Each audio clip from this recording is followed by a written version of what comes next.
Khususnya kalau kejadian dengan meletusnya gunung berapi, isi perut bumi kan dikeluarkan Kang ya, tanah menjadi subur. Khususnya untuk para petani menjadi lebih makmur di situ kan yang mungkin saya lihat di situ.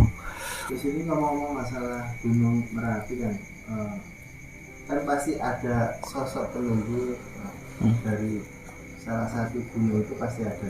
Semua gunung pasti ada itu, pasti ada penunggunya. Benar nggak itu kan gunung Merapi itu ditunggu sama Punokawan, salah satunya Petro? Sebenarnya dari penglihatan itu ya, dari penglihatan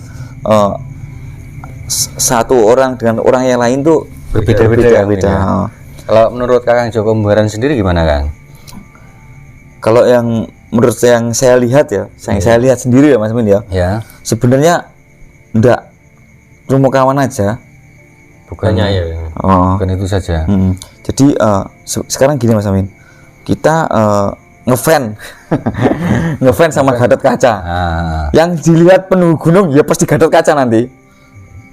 Karena dari sugesti kita yang melihat sebenarnya memang penunggu gunung itu ada Mas Amin. Dan mungkin dari yang melihat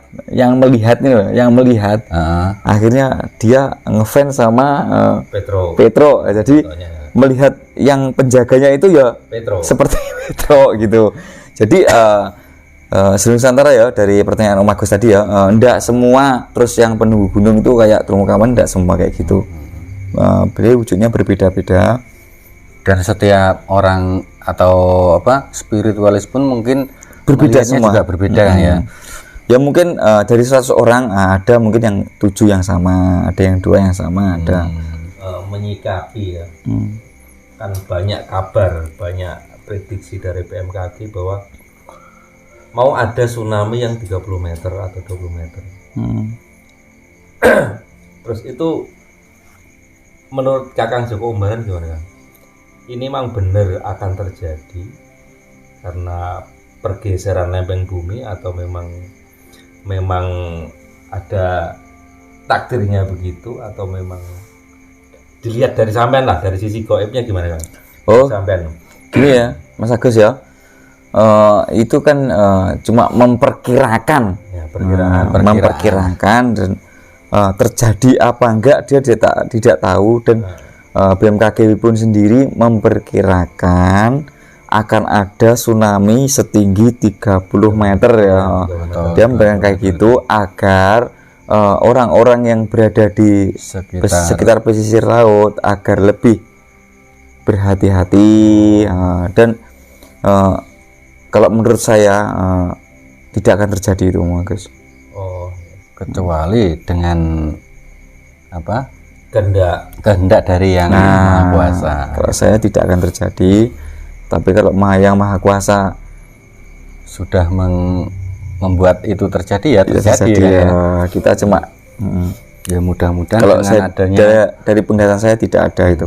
Tidak ada ya. Dan ini satu lagi Kang, apa benar Sabdo Palon nagih janji itu sudah dekat ini Kang? Sebenarnya kita saya dari dulu juga kalau ada orang ya sama ini ya Mas Agus ngomong Sabdo Palon sebenarnya siapa enggak tahu juga loh yang ngomong ini. Yang Sabdo Palon ini raja penunggu Pulau Jawa istilahnya, penguasa Pulau Jawa. Sebenarnya itu siapa? Aku sama mikir ini orang ini ngomong ini ngerti apa enggak sebenarnya. Jadi gini, itu pasti ceritanya tentang Syekh Subakir toh, Kang. Jadi gini, Syekh Subakir itu diutus untuk menumbali Pulau Jawa agar Pulau Jawa bisa dihuni manusia, kan gitu deh itu. Nah, akhirnya Syekh Subakir bertemu dengan Sabdo Palon Noyo Genggong. Akhirnya dengan perjanjian nanti gini itu Kang. Sebenarnya dari Sabdo Palon sendiri itu dari Syekh Subakir sendiri. Oh, maksudnya itu Kang ya, bukan ada dua sosok yang istilahnya dalam perjanjian gitu. Sebenarnya yang dibumi-bumikan orang Sabdo Palon. Mereka juga tidak tahu juga Mas Amin. Kalau yang saya lihat dari penerawangan saya, Sabdo Palon itu ya Syekh Subakir sendiri. Oh gitu Kang ya. Jadi gini, tek pas sekarang nggak usah Syekh Subakir, kita aja gini Mas Amin, tek diam. Kita menginginkan sesuatu, pasti ada dua ini. Nanti kalau meleset begini, kalau pas begini, kan pasti ada dua, sisi baik dan sisi buruk. Dalam diri manusia itu ada dua, sisi baik dan sisi buruk. Nah, pas Syekh Subakir sendiri itu beliau bertapa, beliau atau berzikir atau meditasi, ya, akhirnya muncul sebenarnya sosoknya sendiri. Yang banyak dikatakan orang namanya Sabdo Palon itu Kang ya. Ya, jadi sisi buruk dari Syekh Subakir. Akhirnya ngomong ya istilahnya berinteraksi, ngobrol, akhirnya akhirnya ketemu, jadi nanti gini, oh iya. Nah, dan kenapa kok terjadi buruk kok diiyai sama Syekh Subakir? Kalau orang perjanjian. Itu kenapa Kang? Kalau sekarang sampean perjanjian sama aku, sampean nanti kasih buruk, sampean apa mau? Ya jelas nggak mau. Nggak mau loh.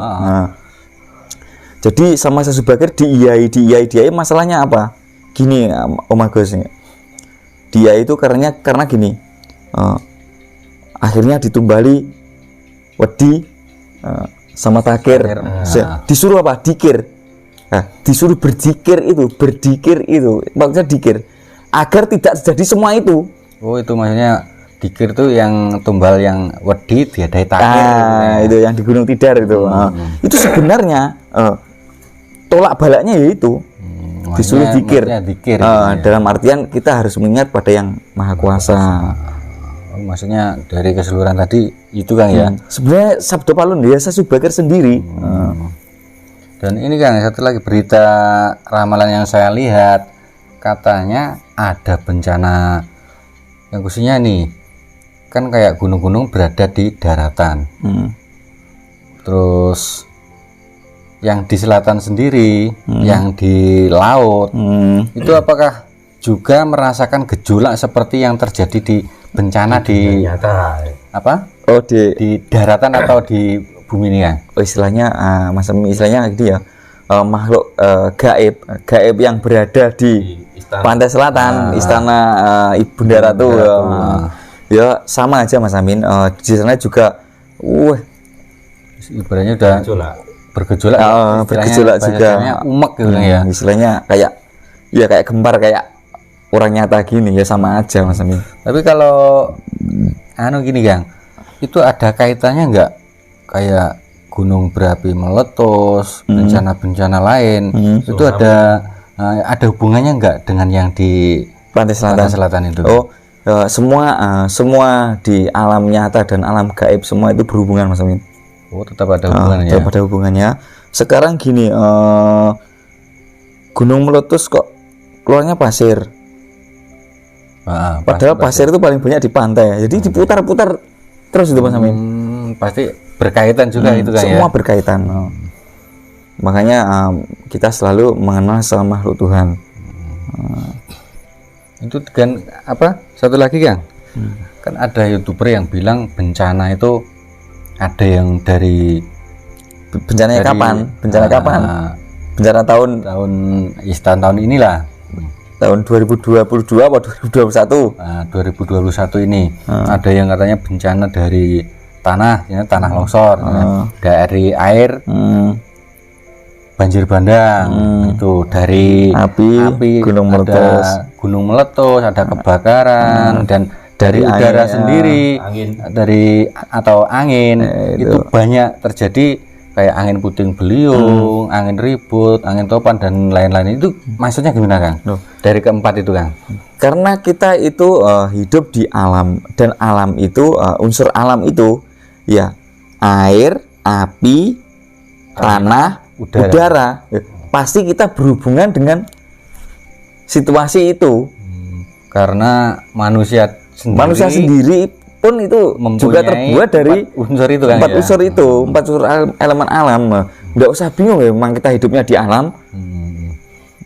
Berarti cara menyikapinya kita gimana kan? Ya cara menyikapinya ambil sisi baiknya, jangan diambil sisi buruknya.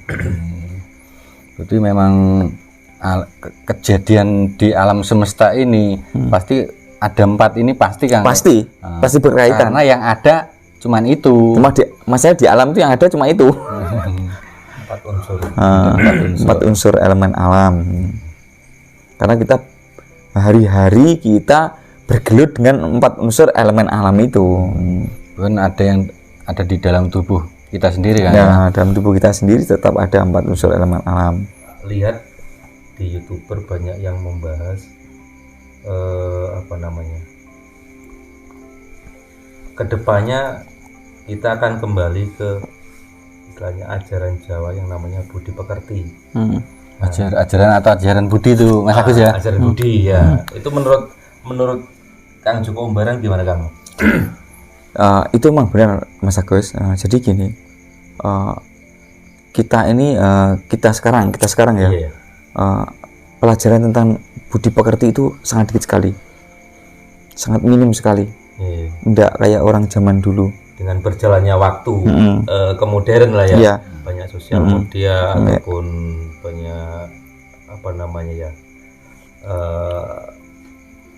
kayak HP kayak apa kan. Jadi kayak norma-norma itu sudah mulai terabaikan Kang ya. Ya, jadi memang tadi Mas Agus bilang memang kedepannya kita mempelajari tentang budi pekerti. Iya. Dan budi pekerti memang zaman sekarang ini sangat minim sekali. Dan itu yang tidak di YouTuber Mas, itu Mas, di kitab juga ada. Nanti hilang semua, yang ada cuma budi pekerti loh itu. Masalah budi pekerti sangat minim sekali. Iya. Dan menurut saya itu sangat penting Kang. Nah, penting budi pekerti itu. Oh iya, ini Kang yang tadi sempat saya tanyakan di awal tadi. Dengan bergejolaknya alam sekarang ini, bahkan di Laut Selatan sendiri ada nggak kira-kira bencana yang terjadi dari sana Kang? Istilahnya bencana dari Laut Selatan. Oh iya. Jadi gini Mas Amin, silih berganti ya. Maksudnya kan kalau orang ngomong cobaan silih berganti. Oh iya. Kalau sudah di darat dem ya di darat terus. Nanti kalau sudah di darat habis mungkin berganti dari laut atau dari air gitu. Silih berganti. Dan kita menyikapinya ya yang istilahnya yang positif aja.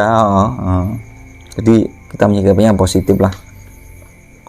Kalau Sedulur Nusantara ya, kalau Sedulur Nusantara memiliki istilahnya pemikiran yang positif dan hati yang tenang, semua itu janji-janji itu semua tidak ada. Istilahnya ramalan itu hilang, asalkan kita berpikir dengan pikiran ke arah yang positif.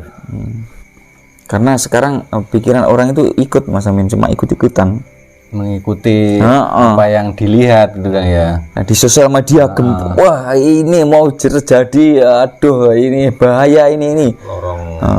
Jadi istilahnya pikirannya cuma ikut-ikutan. Jadi dengan adanya media sosial seperti ini, terus bagaimana kita menyikapinya gitu Kang berarti ya. Jadi tinggal manusianya gimana menyikapi. Oke, yang cukup barang yang tadi sempat ditanyakan Mas Agus tadi, kayak nanti kedepannya muncul ajaran budi pekerti. Kembali ajaran budi pekerti. Nah, dari situ apa nantinya bisa terjadi atau menimbulkan ajaran yang lebih baik lagi, atau masuk ke istilahnya ke ajaran yang kasih sayang gitu Kang. Itu gimana Kang? Ya itu kalau kedepannya bisa begitu baik Mas Amin. Kalau kedepannya Sedulur Nusantara bisa menata diri hati kayak gitu, kedepannya pasti baik-baik saja dan tidak ada apa-apa, karena dari awal kita buat konten ya Mas Amin ya, kita selalu mengenal sesama makhluk Tuhan. Kita tidak akan mengusik, kita tidak akan memusuhi, tidak akan mengganggu.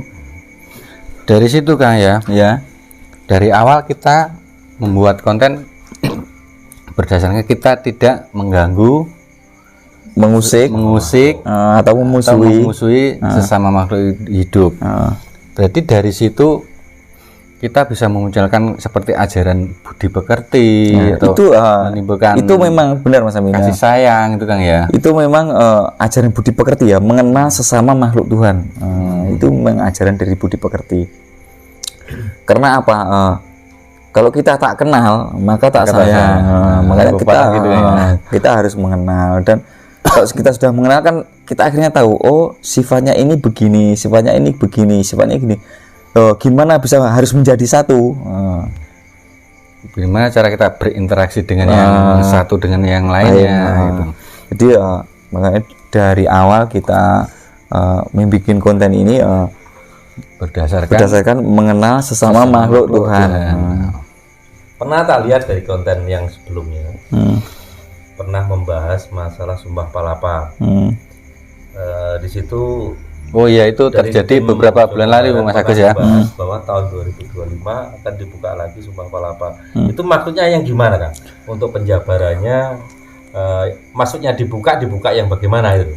Dijabarkan yang bagaimana gitu Mas Agus. Jadi itu pas itu kalau tidak salah kita berada di Sirah Kencong ya. Di Candi Sirah Kencong. Jadi kalau tidak salah mediatornya waktu itu Mbak Risa, dan saya bertanya Mas Agus. Iya. Saya tidak berpikir, tidak ada rasa, langsung tanya, ada apa dengan sumpah palapa? Loh, kok saya juga kaget Mas Amin. Loh, kok aku bertanya kayak gini loh. Terus akhirnya pas waktu Mbak Risa menjadi mediator tuh akhirnya masukin apa itu? Ada sosok makhluk gaib ya, enggak tahu Mahapatih siapa, yang saya tahu, tapi Mahapatih Gajah Mada itu ya, yang kita tahu, yang kita masukkan itu. Jadi malah beliau bilang gini, nanti di 2025 akan dibuka kembali sumpah palapa, digelar lagi sumpah palapa, dan isi dari sumpah palapa itu sendiri Mas, intinya menyatukan Nusantara. Dan di sini mungkin dan pasti nanti pemimpin Nusantara kita ke depan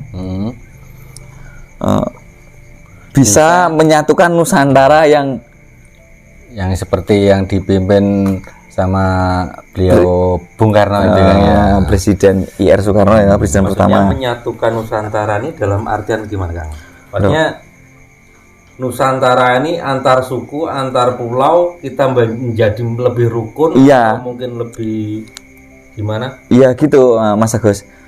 Yang dimaksud menyatukan Nusantara lebih rukun, lebih kompak, dan tidak ada pemusuhan dari suku satu ke suku yang lain. Dan jadi maksudnya pemimpin kita yang akan datang bisa merangkul seluruh Nusantara dan bisa menenteramkan seluruh Nusantara. Berarti menjadi satu kesatuan Nusantara. Tidak cuma omongnya tok ya, tidak cuma berbahasa satu bahasa Indonesia. Jadi tidak bahasanya tok, ya hatinya juga. Ya mudah-mudahan itu apa mungkin, yang atau mungkin itu menyangkut juga kesejahteraan. Itu juga bisa menyeluruh. Jadi intinya di dalam sumpah palapa itu menyeluruh sedulur Nusantara semua pokoknya. Ya mudah-mudahan apa yang Kang Joko Baran ucapkan tadi bisa menjadi kenyataan di tahun 2025. Dan tidak usah nunggu tahun 2025 Mas Amin. Kalau bisa tahun depan sudah terjadi. Mudah-mudahan itu kan sejahtera ya, lebih damai ya. Ya sedulur Nusantara ya berdoa semua ya.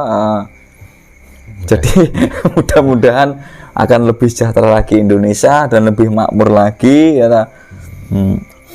Kemah ripah kok jinawi ya. Tentrem karto. Nah, itu. Dan ini lagi Kang, kembali ke pertanyaan yang di awal tadi Kang ya. Dengan gonjang-ganjingnya bumi semakin tua ini Kang, apakah sang penguasa pantai selatan itu akan muncul atau menampakkan wujudnya Kang? Sebenarnya Kang Joko Umbaran gimana Kang? Sebenarnya ini saya menolak tegas sebenarnya kalau bumi semakin tua ini menolak tegas. Sebenarnya bumi ini tetap Mas, ndak tua, ndak muda, dari dulu tetap. Karena apa, ada bencana-bencana ini ya olah manusia sendiri sebenarnya. Perbuatan manusia sendiri kan ya. Sebenarnya saya menolak kalau ada bumi muda, ada bumi tua, emangnya tahu umurnya. Bener juga Kang ya itu ya. Terus kalau Ibu ya. Ratu yang menampakkan wujudnya. Sebenarnya menampakkan, yang melihat itu loh bisa apa enggak, gitu loh. Oh, tergantung dari manusianya juga Kang ya. Gimana cara bisa melihat apa enggaknya gitu. Karena apa? Kok nggak bisa melihat ya Kang? Ya, caranya bisa melihat gimana? Kalau pikiran sama hatinya aja uang, harta, tatah, wanita, gimana bisa melihat? Intinya kejernihan pikiran. Nah, kalau setiap diri manusia memiliki kejernihan hati dan pikiran, semua bisa dilihat Mas Amin. Bahkan alam semesta, alam gaib pun terlihat jelas kan ya. Sekarang gini aja Mas Amin. Nah, ini ada gelas, ada isi kopinya ya Mas Amin. Kalau melihat ya gelap Mas Amin, tidak bisa kita melihat tembus ke sana. Masanya ada kopinya hitam. Nah, kalau gelasnya isinya air putih, ya bisa kita melihat ke depan gini dengan jelas. Karena yang di dalam itu jernih. Oh, intinya intinya kita membersihkan diri dulu yang di dalam, baru kita bisa melihat semua. Itu perlu tirakat, perlu laku Kang ya. Ya, jadi kalau Sedulur Nusantara pengen belajar istilahnya gimana caranya bisa melihat, bisa hubungi Joko Umbaran.